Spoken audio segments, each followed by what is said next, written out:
ಧರ್ಮ ರಕ್ಷಣೆಯ ಹೆಸರಲ್ಲಿ ಮಕ್ಕಳ ರಾಜಕೀಯ ನಡೀತಾ ಇದೆ. 9 बच्चे पैदा करने के लिए हम नहीं कह रहे हैं, लेकिन हम चाहते हैं 3-4 बच्चे हर महिला पैदा कर. अगर मेरे बच्चों का गला कटने की स्थिति आएगी और मेरे घर में बच्चे और हथियार नहीं है तो मैं नहीं बचूंगी. ये तो सिंपल प्रैक्टिकल कैलकुलेशन है. ಬಿಜೆಪಿ ನಾಯಕರ ಪ್ರಚೋದನಕಾರಿ ಹೇಳಿಕೆಗಳ ಹಿಂದಿನ ಅಸಲಿಯತ್ತೇನು ಅಂತ ಗೊತ್ತಾ? ನಮಸ್ಕಾರ, ADINA.comಗೆ ಸ್ವಾಗತ. ನಾನು ಸಬರ. ಕೇಂದ್ರದಲ್ಲಿ ಬಿಜೆಪಿ ಸರ್ಕಾರ ಅಧಿಕಾರಕ್ಕೆ ಬಂದ ಕಳೆದ 11 ವರ್ಷಗಳಿಂದ ದೇಶದಲ್ಲಿ ಮುಸ್ಲಿಂ ಸಮುದಾಯದ ವಿರುದ್ಧ ಕಿಡಿಕಾರೋದು, ದ್ವೇಷವನ್ನು ಹುಟ್ಟುಹಾಕೋದು ವಿಪರೀತವಾಗಿ ಹೆಚ್ಚಾಗ್ತಾನೆ ಇದೆ. ಮುಸ್ಲಿಮರು ಈ ದೇಶದ ಪ್ರಜೆಗಳೇ ಅಲ್ಲ ಅನ್ನೋ ರೀತಿಯಲ್ಲಿ ಭಾರತೀಯ ಜನತಾ ಪಕ್ಷದ ನಾಯಕರು ನಡೆದುಕೊಳ್ತಾ ಇದ್ದಾರೆ. ಮುಸ್ಲಿಂ ಅನ್ನೋ ಸಮುದಾಯವನ್ನು ತಮ್ಮ ಕೋಮು ರಾಜಕಾರಣಕ್ಕೆ ಇವರು ಬಳಸ್ಕೊಳ್ತಾ ಇದ್ದಾರೆ. ಸದಾ ಮುಸ್ಲಿಂ ಮುಸ್ಲಿಂ ಅನ್ನೋ ಈ ಒಂದು ಪದದಿಂದಾನೇ ತಮ್ಮ ರಾಜಕೀಯ ಬೇಳೆಯನ್ನು ಬೇಯಿಸ್ಕೊಳ್ತಾ ಇದ್ದಾರೆ. ಜೊತೆಗೆ ಹಿಂದೂಗಳು ಹೆಚ್ಚು ಮಕ್ಕಳನ್ನು ಹೆರಿ ಎನ್ನುವ ಪ್ರಚೋದನಕಾರಿ ಭಾಷಣ ಮಾಡೋದು ಇತ್ತೀಚಿನ ದಿನಗಳಲ್ಲಿ ಸರ್ವೇ ಸಾಮಾನ್ಯ ಆಗಿಬಿಟ್ಟಿದೆ. ಹೌದು, ಉತ್ತರ ಪ್ರದೇಶದ ಮೀರತ್ನಲ್ಲಿ ನಡೆದ ಸಾರ್ವಜನಿಕ ಸಭೆಯಲ್ಲಿ ಮಾತನಾಡಿದ ಬಿಜೆಪಿಯ ಮಹಿಳಾ ಮೋರ್ಚಾ ನಾಯಕಿ ಡಾಕ್ಟರ್ ಉದಿತಾ ತ್ಯಾಗಿ ಮುಸ್ಲಿಮರನ್ನ ಜಿಹಾದಿ ಹಂದಿಗಳು ಅಂತ ಉಲ್ಲೇಖ ಮಾಡಿದ್ದಾರೆ. ಮುಂದುವರೆದು ಮಾತನಾಡಿರೋ ಇವರು ಮುಸ್ಲಿಮರು ಹಂದಿಗಳಂತೆ ಮಕ್ಕಳಿಗೆ ಜನ್ಮವನ್ನು ನೀಡ್ತಾ ಇದ್ದಾರೆ ಅಂತ ಹೇಳಿದ್ದಾರೆ. ಇದೇ ವೇಳೆ ಮಾತನಾಡಿರೋ ಇವರು ಹಿಂದೂ ಮಹಿಳೆಯರು 4 ಮಕ್ಕಳನ್ನು ಹೆರಬೇಕು ಅಂತ ಕರೆಯನ್ನು ಕೊಟ್ಟಿದ್ದಾರೆ.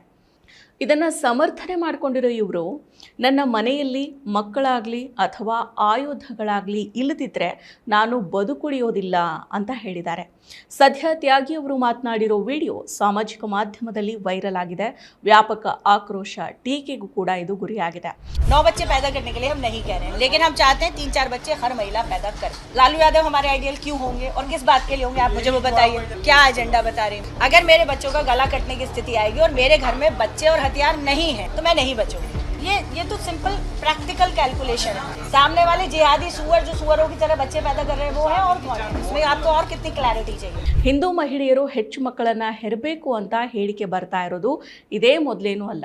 RSSನ ನಾಯಕಿ ಸಾಧ್ವಿ ರಿತಂಬರ ಅವರು ಪ್ರತಿಯೊಬ್ಬ ಹಿಂದೂ ದಂಪತಿ ಕನಿಷ್ಠ 4 ಮಕ್ಕಳನ್ನು ಹೊಂದಿರಬೇಕು, ಅದರಲ್ಲಿ 2 ಮಕ್ಕಳನ್ನು RSSಗೆ ಕೊಡಿ ಅಂತ ಹೇಳಿದರು.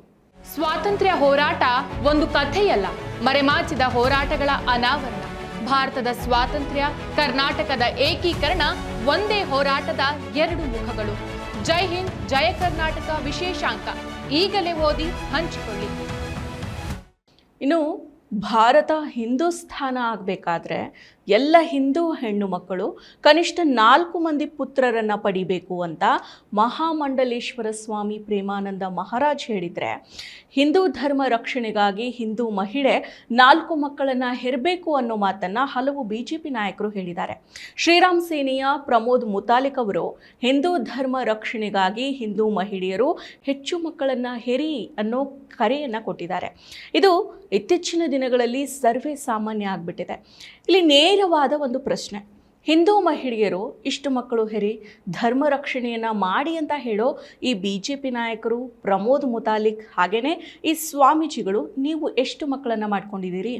ಹೋಗಲಿ, RSS ಮತ್ತು ಬಿಜೆಪಿ ನಾಯಕರ ಮಕ್ಕಳು ಎಷ್ಟು ಜನ RSSನಲ್ಲಿದ್ದಾರೆ, ಎಷ್ಟು ಜನ ಭಾರತದಲ್ಲಿದ್ದು ಇವರು ಹೇಳೋ ಧರ್ಮ ರಕ್ಷಣೆಯನ್ನು ಮಾಡ್ತಾ ಇದ್ದಾರೆ? ವಾಸ್ತವದಲ್ಲಿ ಯಾರೂ ಕೂಡ ಇಲ್ಲ. ಇವರುಗಳಿಗೆ ಧರ್ಮ ರಕ್ಷಣೆಯ ಹೆಸರಿನಲ್ಲಿ ಧರ್ಮಗಳ ಮಧ್ಯೆ ಬೆಂಕಿಯ ಕಿಡಿಯನ್ನು ಹೊತ್ತಿಸಿ ಈ ಬೆಂಕಿಯಲ್ಲಿ ಚಳಿ ಕಾಯಿಸ್ಕೊಳ್ಳೋ ಖಯಾಲಿ ಶುರುವಾಗಿದೆ. ದೇಶದ ಆರ್ಥಿಕ ಪರಿಸ್ಥಿತಿ, ಬೆಲೆ ಏರಿಕೆ ಮತ್ತು ನಿರುದ್ಯೋಗದಂತಹ ನೈಜ ಸಮಸ್ಯೆಗಳಿರುವಾಗ ಮಕ್ಕಳ ಸಂಖ್ಯೆ ಅಥವಾ ಧರ್ಮದ ಹೆಸರಿನಲ್ಲಿ ಜನರನ್ನು ಪ್ರಚೋದಿಸುವ ಹೇಳಿಕೆಗಳು ನಿಜಕ್ಕೂ ಕೂಡ ಖಂಡನೀಯ. ಒಂದು ದೇಶದ ಜನಸಂಖ್ಯೆ ಆ ದೇಶದ ಸಂಪನ್ಮೂಲಗಳು ಮತ್ತು ಆರ್ಥಿಕತೆಯನ್ನು ಅವಲಂಬಿಸಿರಬೇಕೇ ಹೊರತು ಧರ್ಮದ ಆಧಾರದ ಮೇಲೆ ಅಲ್ಲ. ಮತ್ತಷ್ಟು ವಿಶೇಷ ವಿಡಿಯೋಗಳನ್ನು ನೋಡಲು ಮತ್ತು ಹೊಸ ವಿಡಿಯೋಗಳ ಬಗ್ಗೆ ತಿಳಿಯಲು ADINA.com ಯೂಟ್ಯೂಬ್ ಚಾನೆಲ್ ಸಬ್ಸ್ಕ್ರೈಬ್ ಮಾಡಿ ಮತ್ತು ಬೆಲ್ ಐಕಾನ್ ಕ್ಲಿಕ್ ಮಾಡಿ.